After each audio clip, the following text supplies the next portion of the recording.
Good morning students. आज हम MA final economics के पेपर ऑप्शनल 06 एग्रीकल्चर इकोनॉमिक्स कृषि अर्थशास्त्र में कृषि अर्थशास्त्र की परिभाषा, प्रकृति एवं क्षेत्र पर चर्चा करेंगे। चर्चा को शुरू करने से पहले हम संक्षेप में कृषि अर्थशास्त्र के ऐतिहासिक परिदृश्य पर एक नज़र डालेंगे। कृषि अर्थशास्त्र का क्रमबद्ध तरीके से अध्ययन 20वीं शताब्दी के प्रारंभ में ही अस्तित्व में आया था, किंतु परंपरावादी अर्थशास्त्री जैसे एडम स्मिथ, डेविड रिकार्डो तथा रॉबर्ट माल्थस अपने आर्थिक सिद्धांतों में कृषि को विशेष महत्व देते हुए अनेक सिद्धांत प्रदान कर चुके थे। आर्थिक विकास की जो कल्पना रिकार्डो तथा माल्थस ने की थी, उसमें कृषि का स्थान सर्वोपरि था। मार्शल ने भी कृषि का विस्तृत वर्णन किया है तथा उत्पत्ति ह्रास नियम के संबंध में इसका महत्व स्वीकार किया है। इस प्रकार आर्थिक विकास में कृषि के योगदान का सैद्धांतिक विश्लेषण 18वीं शताब्दी में प्रकृतिवादी अर्थशास्त्रियों एवं कुछ प्रतिष्ठित अर्थशास्त्रियों के आर्थिक विश्लेषण से प्राप्त होना आरंभ हो जाता है। औद्योगिक क्रांति का प्रादुर्भाव कृषि के विकास को और अधिक प्रेरित करने लगा। धीरे धीरे कृषि अर्थशास्त्र विकसित होकर अर्थशास्त्र की अन्य शाखाओं के समान एक महत्वपूर्ण शाखा के रूप में उभरने लगा। ऐतिहासिक रूप में वर्ष 1903 कृषि अर्थशास्त्र विषय हेतु अत्यंत महत्वपूर्ण माना जाता है, जबकि हार्वर्ड विश्वविद्यालय में कृषि अर्थशास्त्र का एक विषय के रूप में अध्ययन प्रारंभ किया गया था। 1905 में प्रोफेसर टेलर की पुस्तक एग्रीकल्चर इकोनॉमिक्स तथा 1911 में प्रोफेसर कार्बर की पुस्तक प्रिंसिपल ऑफ रूरल इकोनॉमिक्स प्रकाशित हुई। अब हम परिभाषाओं के माध्यम से कृषि अर्थशास्त्र को समझने का प्रयास करेंगे। कृषि अर्थशास्त्र में कृषि तथा किसानों से संबंधित आर्थिक समस्याओं का अध्ययन किया जाता है। कृषि अर्थशास्त्र अर्थशास्त्र की वह शाखा है जिसमें मनुष्य की आर्थिक क्रियाओं पर विचार किया जाता है, जो मुख्यतः कृषि व्यवसाय से जुड़ी हैं। कृषि अर्थशास्त्र की प्रमुख परिभाषाएं इस प्रकार हैं। फ्रांसीसी अर्थशास्त्री जॉर्जियर के अनुसार कृषि अर्थशास्त्र कृषि विज्ञान की वह शाखा है जो कृषक के विभिन्न साधनों के पारस्परिक संबंधों को नियमित करने का तरीका बताती है, चाहे वह संबंध परस्पर साधनों के मध्य हो अथवा साधनों का मनुष्य से हो, जिससे कृषि उपक्रम से अधिकतम समृद्धि प्राप्त हो सके। जॉर्जियर ने इस प्रकार अपनी परिभाषा में कृषक द्वारा अधिकतम संतुष्टि प्राप्त करने की विधियों का विवेचन तो किया है, किंतु संपूर्ण अर्थव्यवस्था के विकास और उत्पादन के न्यायोचित वितरण की समस्या पर प्रकाश नहीं डाला है। दूसरी परिभाषा अमेरिकी अर्थशास्त्री टेलर के अनुसार कृषि अर्थशास्त्र उन सिद्धांतों का विवेचन करता है जो कि कृषक की समस्याओं, क्या उत्पन्न करें और कैसे करें, क्या बेचें और कैसे बेचें को शासित करता है, जिससे वह संपूर्ण समाज के सर्वोत्तम हितों के साथ तालमेल रखते हुए अपने लिए अधिकतम शुद्ध लाभ कमा सके। टेलर ने अपनी परिभाषा में इस तथ्य को प्रकाशित किया है कि कृषि अर्थशास्त्र भूमि, श्रम, कृषि उपकरण, फसलों एवं पशुपालन व्यवसाय आदि का चयन करने तथा इन सभी शाखाओं के बीच समन्वय स्थापित करने के संबंध में अध्ययन करता है।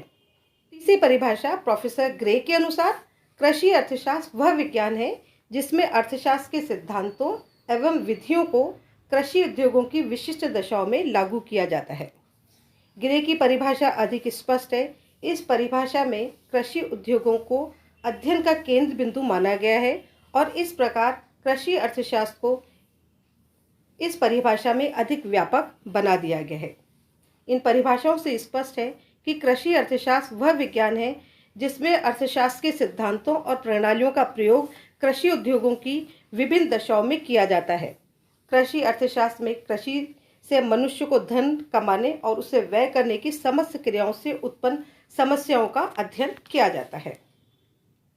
अब हम कृषि अर्थशास्त्र के क्षेत्र को समझने का प्रयास करेंगे। कृषि अर्थशास्त्र के क्षेत्र में 3 बातों का अध्ययन किया जाता है। पहला है कृषि अर्थशास्त्र की विषय सामग्री, दूसरा है कृषि अर्थशास्त्र का स्वभाव और तीसरा है कृषि अर्थशास्त्र की सीमाएं। पहला पॉइंट, कृषि अर्थशास्त्र की विषय सामग्री, subject matter of agriculture economics को समझने का प्रयास करेंगे। कृषि अर्थशास्त्र का विषय क्षेत्र व्यापक है। जिस प्रकार अर्थशास्त्र का विषय क्षेत्र आर्थिक क्रियाओं का अध्ययन है, उसी प्रकार कृषि अर्थशास्त्र का विषय क्षेत्र कृषि के विभिन्न क्रियाकलापों का आर्थिक विश्लेषण है। कृषि क्षेत्र की क्रियाओं को सामान्य आर्थिक क्रियाओं के विभाजन की भांति अनेक वर्गों में विभक्त किया जा सकता है, जैसे उत्पादन, वितरण, विनिमय, उपभोग तथा सार्वजनिक व्यवस्था का हस्तक्षेप आदि। उत्पादन के क्षेत्र में किन कृषि उत्पादों को कितनी मात्रा में, किन वैकल्पिक साधनों का कितनी मात्रा में प्रयोग करके किन किन उत्पादन की प्रणालियों का प्रयोग किया जाए आदि महत्वपूर्ण अध्ययन के विषय होते हैं। इसके पश्चात विश्व व्यापार संगठन के प्रादुर्भाव से वितरण एवं विनिमय भी महत्वपूर्ण है। विशेष रूप से कृषि अर्थशास्त्र के विशेष क्षेत्र को निम्न उपशाखाओं में विभाजित करके अध्ययन किया जा सकता है। पहला है कृषि आदानों का विश्लेषण। कृषि उत्पादन की प्रक्रिया में प्रमुख उत्पादन का साधन भूमि है। भूमि की मांग, पूर्ति, इसका उपयोग, भूमि सुधार तथा इसका उत्पादन पर पड़ने वाला प्रभाव, कृषि की विभिन्न पद्धतियों का अध्ययन भी इसी में सम्मिलित है। भूमि के बाद जल संसाधनों का अध्ययन कृषि अर्थशास्त्र का प्रमुख विषय होता है। सिंचाई के विभिन्न साधन, उनकी लागत, उत्पादन पर प्रभाव आदि का अध्ययन भी इसी विभाग के अंतर्गत किया जाता है। अंत में बीज, खाद, कीटनाशक दवाएं तथा कृषि यंत्र का विश्लेषण भी कृषि अर्थशास्त्र के इसी विभाग के अंतर्गत किया जाता है। दूसरा पॉइंट है कृषि उत्पादन का विश्लेषण। इसे कृषि उत्पादन का अर्थशास्त्र भी कहते हैं। कृषि अर्थशास्त्र के इस विभाग के अंतर्गत कृषि उत्पादन की गणितीय व्याख्या की जाती है। उत्पादन फलन इस विभाग में अध्ययन का केंद्र बिंदु होता है। इसके अंतर्गत आदानों का सहयोग, लागत विश्लेषण, संसाधनों की उत्पादकता, उत्पादन की फर्में, उत्पादन के नियम, उत्पादकता को प्रभावित करने वाले कारक, तकनीकी परिवर्तन तथा इनका रोजगार पर पड़ने वाला प्रभाव आदि इस उपविभाग में अध्ययन का प्रमुख विषय होता है। तीसरा है वित्तीय विश्लेषण। कृषि उत्पादन की नवीन पद्धति में पूंजी प्रधान तकनीक को बढ़ावा दिया है। कृषि अर्थशास्त्र के इस विभाग के अंतर्गत विशेषकर संस्थागत वित्तीय स्रोतों तथा उनकी कार्यप्रणाली का अध्ययन किया जाता है।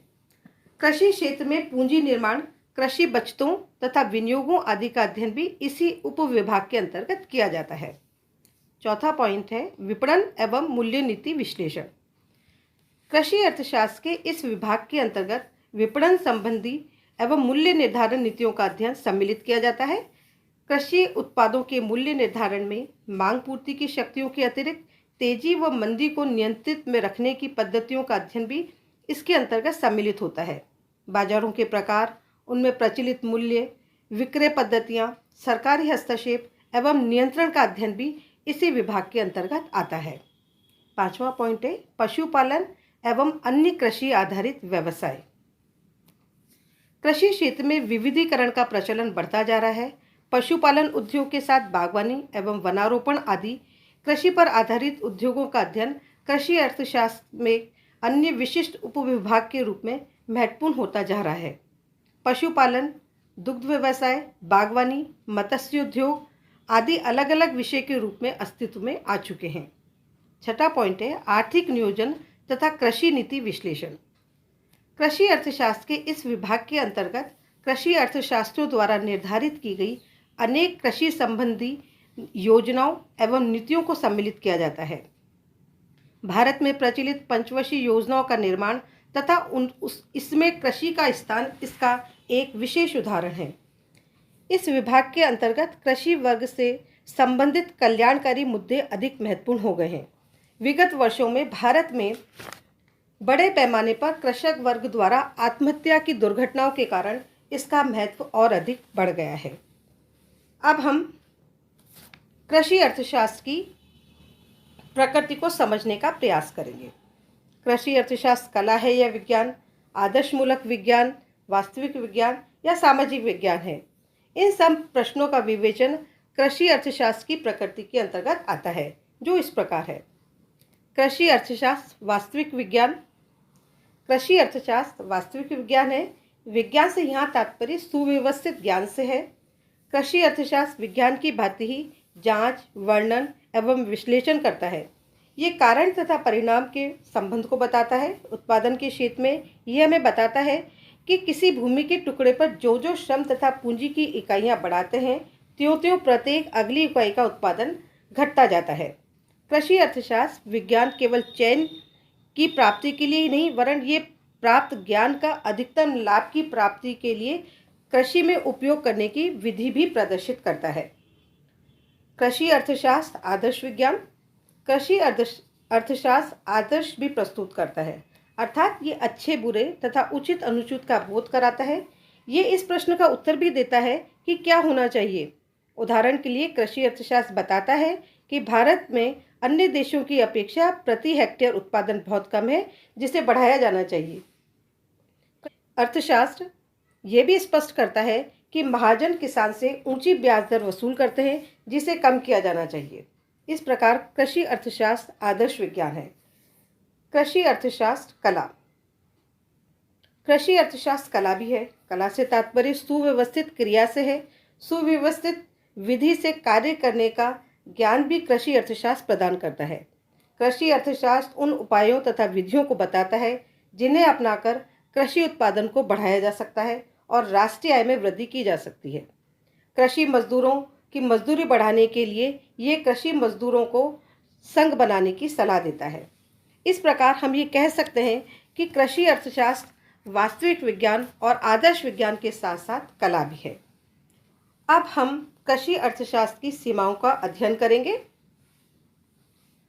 कृषि अर्थशास्त्र के अध्ययन की कुछ सीमाएं एवं कुछ समस्याएं हैं जो कृषि संबंधी व्यवहार को सीमित करती हैं तथा जिनका उनके आर्थिक विश्लेषण पर प्रभाव पड़ता है। पहला है, कृषि अर्थशास्त्र के अंतर्गत कृषकों की कृषि से संबंधित आर्थिक क्रियाओं का ही अध्ययन किया जाता है। कृषकों की अन्य समस्याएं जो धन से संबंधित नहीं होती हैं, इसमें सम्मिलित नहीं की जाती हैं। दूसरा पॉइंट है, भूमि का विस्तार सीमित होने के कारण कृषि को आवश्यकता अनुसार नहीं बढ़ाया जा सकता है। तीसरा पॉइंट है, कृषि अर्थशास्त्र का मापदंड मुद्रा है। क्रियाओं के करने से प्राप्त परिणामों को मुद्रा के रूप में ही प्रकट किया जा सकता है। इन सीमाओं के बाद भी कृषि के बढ़ते हुए महत्व से स्पष्ट है कि कृषि अर्थशास्त्र का ज्ञान कृषक समाज, उससे संबंधित अन्य व्यक्तियों तथा राष्ट्रीय और अंतर्राष्ट्रीय कल्याण के लिए बहुत आवश्यक एवं उपयोगी है। इस प्रकार आज हमने कृषि अर्थशास्त्र की परिभाषा, प्रकृति, क्षेत्र एवं सीमाओं का अध्ययन किया। अगले लेक्चर में हम भारतीय कृषि की विशेषताओं पर चर्चा करेंगे। थैंक यू, धन्यवाद।